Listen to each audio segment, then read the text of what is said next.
आणि लाला लजपत रायाचं नेतृत्व करत असताना या निदर्शनांमध्ये भगत सिंग सुद्धा सहभागी होते। या लाठी हल्ल्यानंतर लाला लजपत राय जखमी झाले।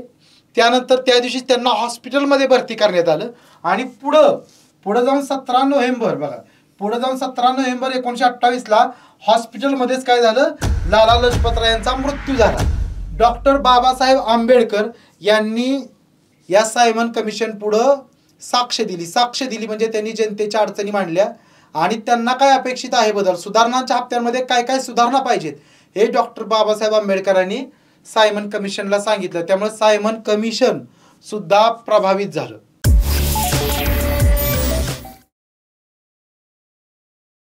विद्यार्थी मित्र हो नमस्कार, व्हेनेटर करिअरच्या ऑनलाईन प्लॅटफॉर्मवरती आपलं मनपूर्वक स्वागत। मी प्राध्यापक सचिन सत्रे। विद्यार्थी मित्र हो, या प्लॅटफॉर्मवरती आपण भारतातील सर्व स्पर्धा परीक्षांना उपयुक्त असं सामान्य ज्ञान बघत आहोत। त्यामध्ये UPSCची एक्झाम असेल, MPSCची राज्यसेवा पूर्व किंवा राज्यसेवा मुख्य परीक्षा असेल, तसेच कंबाईनची गट ब ची पूर्व मुख्य परीक्षा असेल किंवा TCS IBPS तर्फे घेतल्या जाणाऱ्या सरळ सेवा परीक्षा असतील किंवा पोलीस भरतीसारखी स्पर्धा परीक्षा असेल, सर्वांनाच उपयुक्त असं सामान्य ज्ञान आपण बघत आहोत। या सिरीज अंतर्गत मी तुम्हाला आधुनिक भारताचा इतिहास शिकवत आहे। आधुनिक भारताचा इतिहासामध्ये आपण आलेलो आहोत 1927 पर्यंत। 1927 पर्यंतचा भाग आपण याच्या आधीच्या वेगवेगळ्या लेक्चर्समध्ये बघितलेला आहे। ती लेक्चर्स तुम्हाला आपल्या याच चॅनलवरती इतिहास या फोल्डरमध्ये सापडून जातील। आजच्या लेक्चरमध्ये आपण अत्यंत महत्त्वाचा टॉपिक म्हणजे सायमन कमिशन विषयी सर्व माहिती घेणार आहोत। तर सायमन कमिशन 1927 मुद्दा लक्षात घ्या। सायमन कमिशन जे आहे ते ब्रिटिश सरकारने नेमले 1927ला, पण हे कमिशन भारतात आलं कधी 1928ला। त्यामुळे सायमन कमिशन नेमलं तेच साल आपण लक्षात ठेवणं गरजेचं आहे, ते म्हणजे 1927। भारतात आलं कधी 1928ला। तर पुढे आपण जाऊया बघा, सायमन कमिशन 1927। आता हे सायमन कमिशन काय होतं, हे कशासाठी नेमलं होतं, तर हे मी तुम्हाला थोडक्यात सांगतो।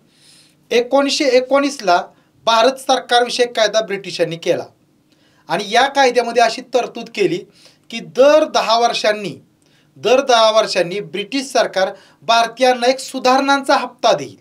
सुधारणांचा हप्ता म्हणजे पहिल्यापेक्षा जास्त काही अधिकार भारतीय जनतेला देईल। 1919च्या कायद्यात जेवढे अधिकार किंवा जेवढ्या सुधारणा भारतीयांना इंग्रजांनी दिल्या त्याच्यापेक्षा वाढीव सुधारणा कधी दिल्या जातील, दर 10 वर्षांनी दिल्या जातील। मग या दर 10 वर्षांनी सुधारणा देण्यात येतील असं 1919च्या कायद्यात सांगितलं होतं। त्यानुसार भारतीयांना नवीन वाढीव सुधारणा कोणत्या द्याव्यात, कशा द्याव्यात याचा अभ्यास करण्यासाठी एक कमिशन नेमलं 1927ला ब्रिटिशांनी, ते म्हणजे सायमन कमिशन। बघा इथे नेमणुकीचे कारण मी दिलेलं आहे की 1919च्या कायद्यात सांगितल्याप्रमाणे भारतीयांना दुसरा राजकीय सुधारणांचा हप्ता देण्यासाठी, म्हणजे राजकीय सुधारणांचा पहिला हप्ता कधी होता 1919, त्यानंतर दुसरा राजकीय सुधारणांचा हप्ता देण्यासाठी हे सायमन कमिशन नेमलं होतं। मग तो हप्ता कसा द्यावा याच्यावर विचार करण्यासाठी। आणि या सायमन कमिशनचे अध्यक्ष कोण होते, तर जॉन सायमन। सायमन कमिशनचे अध्यक्ष कोण होते, जॉन सायमन। आणि 1928ला पाठीमागच मी सांगितल्याप्रमाणे 1928ला सायमन कमिशन भारतात आले। बघा सायमन कमिशन नेमलेलं आहे 1927ला, पण ते भारतात आलं 1928ला।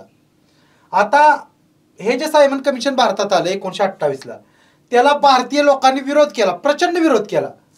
भारतीयांनी याला काय केला, सायमन कमिशनला प्रचंड विरोध केला। त्याचं कारण काय, तर या सायमन कमिशनमध्ये एकही भारतीय व्यक्ती नव्हता। सायमन कमिशनमध्ये एकही भारतीय व्यक्ती नव्हता।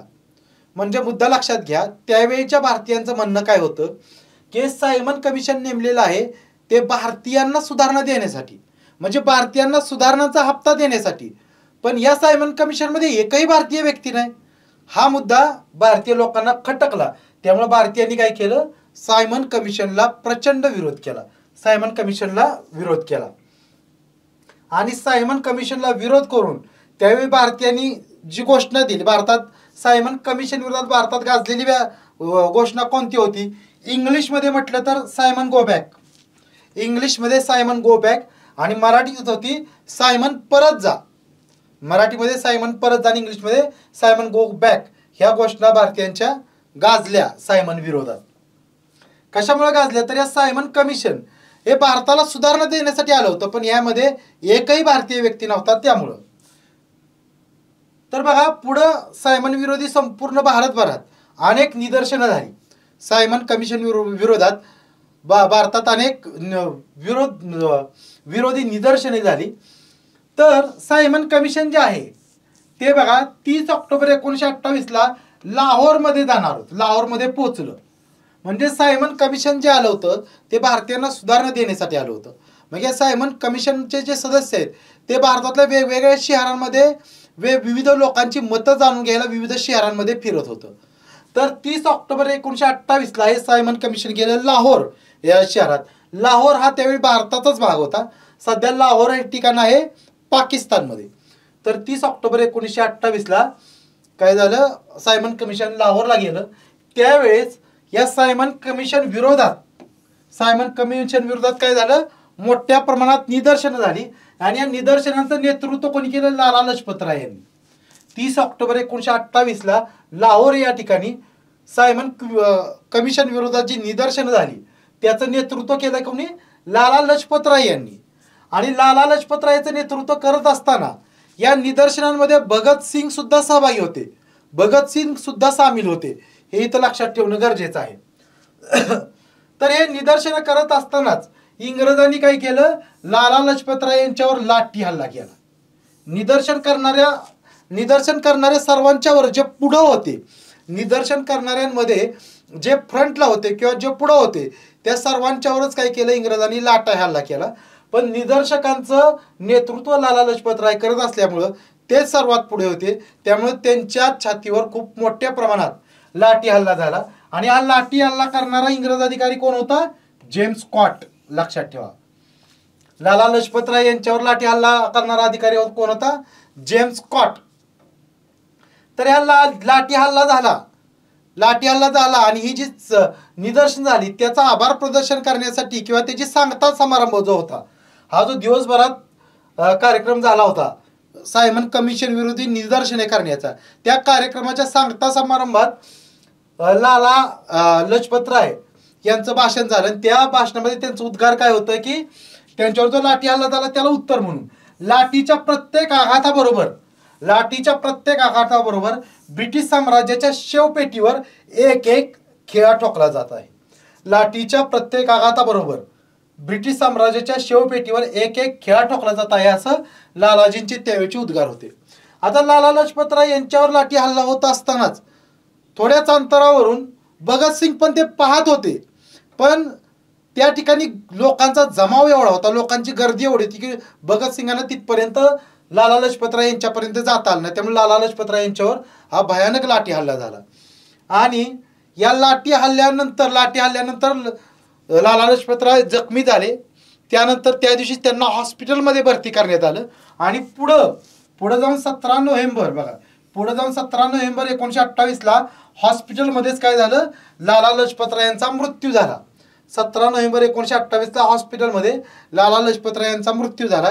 आणि लाला लजपत राय यांच्या मृत्यूला कारणीभूत काय ठरलं तर या जेम्स स्कॉट या अधिकाऱ्याने केलेला लाठी हल्ला, हे लक्षात ठेवणं गरजेचं आहे.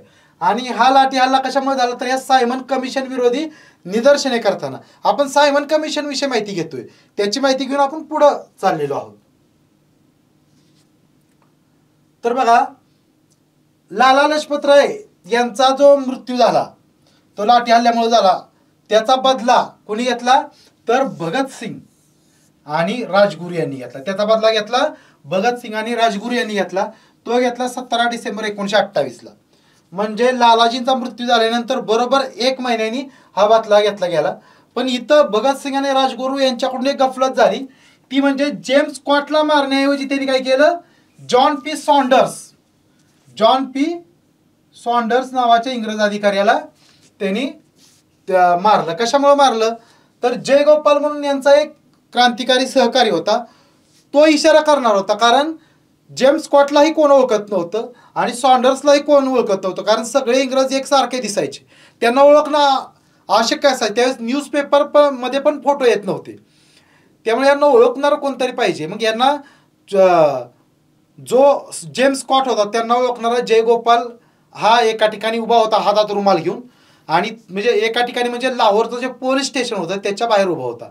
आणि लाहोरच्या पोलीस स्टेशनमधून ज्यावेळेस जेम्स स्कॉट बाहेर येणार होता त्यावेळी तो रुमाल टाकून भगतसिंग आणि राजगुरू यांना इशारा देणार होता. पण जयगोपालच जेम्स स्कॉटला ओळखण्यात जयगोपालचीच गफलत झाली आणि त्यांनी सॉन्डर्स हा जेम्स स्कॉट आहे असा त्याचा अंदाज झाला आणि त्यानं याला मारण्याचा इशारा केला.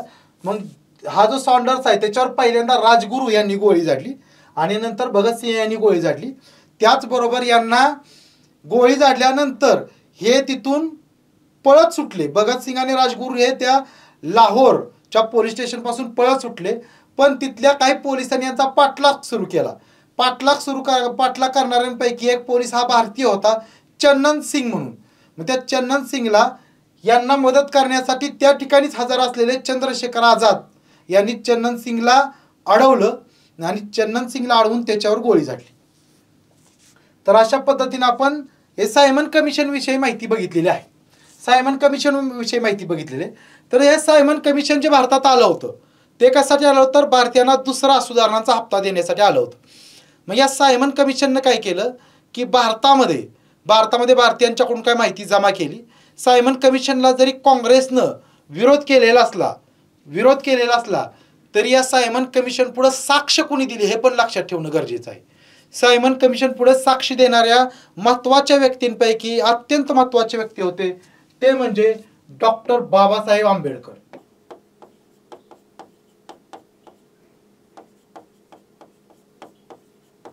डॉक्टर बाबासाहेब आंबेडकर यांनी या सायमन कमिशन पुढं साक्ष दिली म्हणजे त्यांनी जनतेच्या अडचणी मांडल्या आणि त्यांना काय अपेक्षित आहे बदल, सुधारणांच्या हप्त्यांमध्ये काय काय सुधारणा पाहिजेत हे डॉक्टर बाबासाहेब आंबेडकरांनी सायमन कमिशनला सांगितलं. त्यामुळे सायमन कमिशन सुद्धा प्रभावित झालं. हा मुद्दा लक्षात घेणं गरजेचं आहे. आणि इथं फक्त छोटीशी एक प्रेरणादायी गोष्ट सांगतो डॉक्टर बाबासाहेब आंबेडकरांची, ती आपल्याला अभ्यास करताना कष्ट करताना खूप महत्त्वाची वाटू शकते. ते म्हणजे सायमन कमिशनच्या पुढं साक्ष देण्यासाठी डॉक्टर बाबासाहेब आंबेडकर जाणार होते. तर त्यासाठी सायमन कमिशन पुढं जर जायचं म्हटलं तर अभ्यास करून गेलं पाहिजे. भारतीयांच्या समोरच्या ज्या समस्या आहेत त्यांचा अभ्यास केला पाहिजे. त्या समस्यांवर काय उपाययोजना करता येतील त्यांचाही अभ्यास केला पाहिजे. मग हा अभ्यास करण्यासाठी डॉक्टर बाबासाहेब आंबेडकरांनी स्वतःला जवळजवळ 14 दिवस एका खोलीमध्ये कोंडून घेतलं. त्यामध्ये फक्त त्यांना जेवणाची व्यवस्था सकाळ संध्याकाळी त्यांचा जो नोकर होता तो त्यांना जेवण आणून द्यायचा. 14 दिवस त्यांनी कोंडून घेतलं आणि 14 दिवस सलग असा अभ्यास केला की त्याच्यामुळे सायमन कमिशन पण प्रभावित झालं आणि पुढे अनेक चांगल्या घडामोडी घडल्या. तर एक डॉक्टर बाबासाहेब आंबेडकरांची ही प्रेरणादायी गोष्ट आपल्याला चांगली वाटली असेल. तर अशा पद्धतीने आपण सायमन कमिशनविषयी बहुतेक माहिती घेतलेली आहे. त्यानंतर मग सॉन्डर्सची हत्या कशी झाली हे पण बघितलं. तर इथंच आपण थांबूया. धन्यवाद.